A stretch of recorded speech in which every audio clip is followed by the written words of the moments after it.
and specifically talk about recovery. So like going right off the bat, like what's your kind of going in for recovery that you want to hit right off the bat? Oh man, so I'm really, really excited to kind of break this down and talk about it. It is, recovery 50 years ago used to be about the things that you didn't do. So it was recovery used to be, hey, don't do these things. Don't go for a run. Don't do a CrossFit workout. Don't, stay up all night and drink. So it was recovery and rest used to be, hey, just don't do.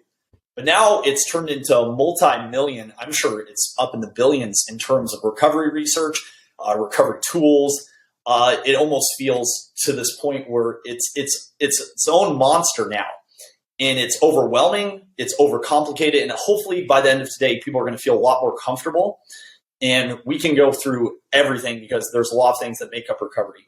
I think the most important thing to understand is the goal of training in general, right? So training, where everyone watching this is training for something. They're training for the pipeline. They're training to get their deadlift heavier. They're trying to run faster, swim faster.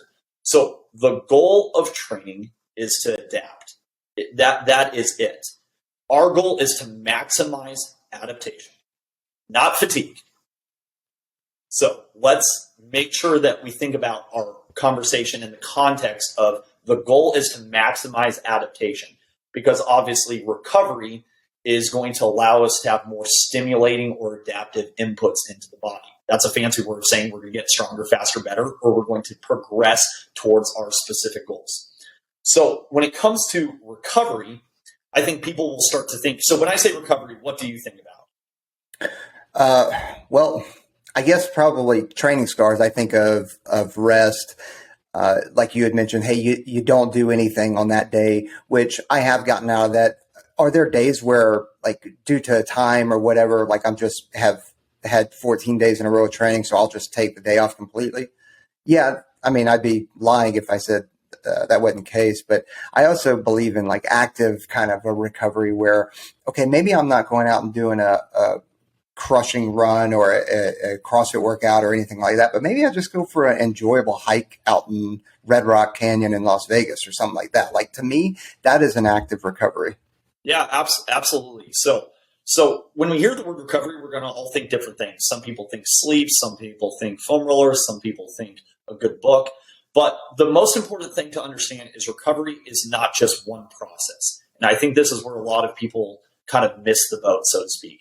Recovery is pretty much going to be kind of a total of dozens of individual processes. So let's think about recovery.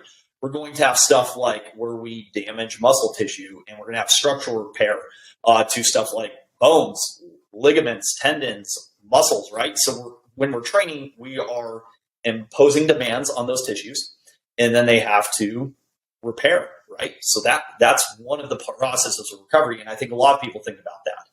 Well, then we also have the second, which is more the metabolic, which is going to be your energy substrates. Now, that's a sciencey word for stuff like glycogen, which is your stored sugar.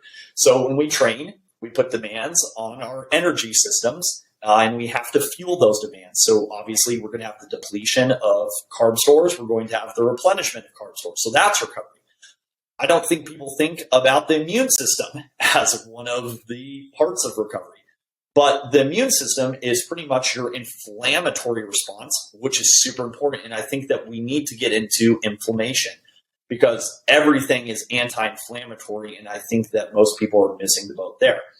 But we also have stuff that we're stressing, which is our psychological, right? Our factors, which is going to be our motivation to train, our mental stress, right? We're going to have pain. We're going to have everything from hydration, electrolytes, hormones, memory, skill, motor learning. You get what I'm saying. As we start to break down recovery, we realize that it's not just one thing. But I think for most people, they're only focusing on one thing. So here's an example. When it comes to recovery stuff, there's this huge marketing monster behind a lot of it. So for instance, foam rolling, right? You've been told 5 million times, and everyone knows. I was waiting for you to go into this one. I'm just going to get the elephant out there.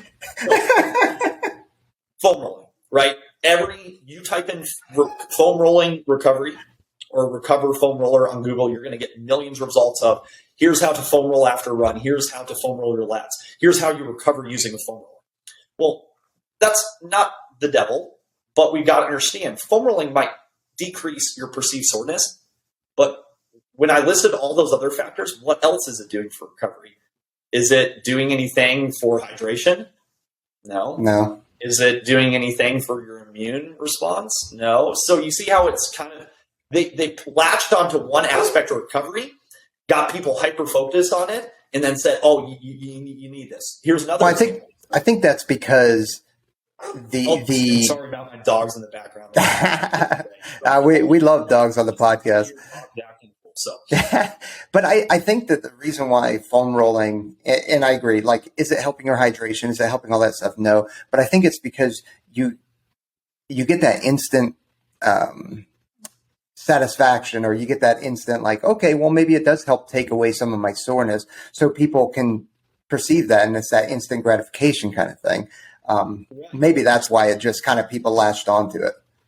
So, like, for instance, and I don't have an inherent problem with people using these tools. I don't use them personally or with any of my clients. But, for instance, like, the marketing behind them is quite misleading in terms of recovery. So, for instance, you'll see, like, I won't spend too much time on foam rolling, but it's one of the most common ways people try to recover.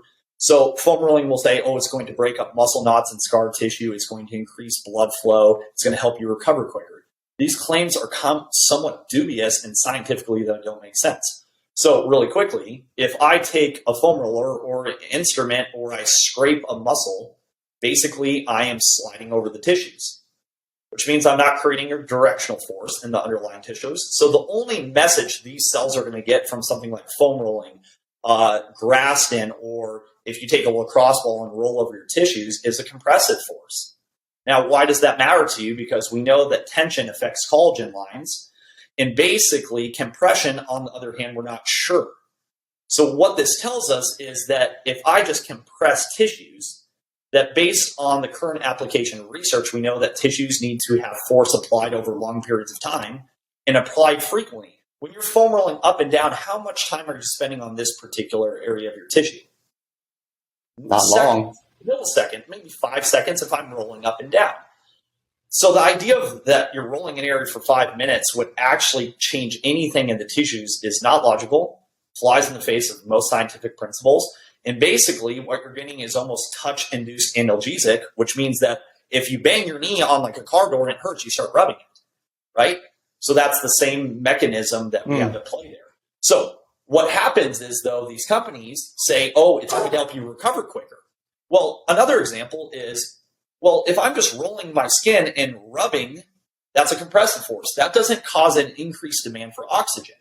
So, you know what does create an increased demand for oxygen is doing a walk, right? So you're going to see all these marketing things, and it's not wrong. And yes, you could perceive soreness, but you see how the other things that they're claiming these tools do, they don't. And that would just be like the same thing. So you take something like the ever popular CBD right now, which I know is a controversial topic, but everyone's using it. It's now available at King Soopers or Fry's or Sprouts. So CBD, they're like, hey, this is going to help you recover quicker because it decreases inflammation. But is that really helpful to recovery, considering that inflammation is part of the adaptive process?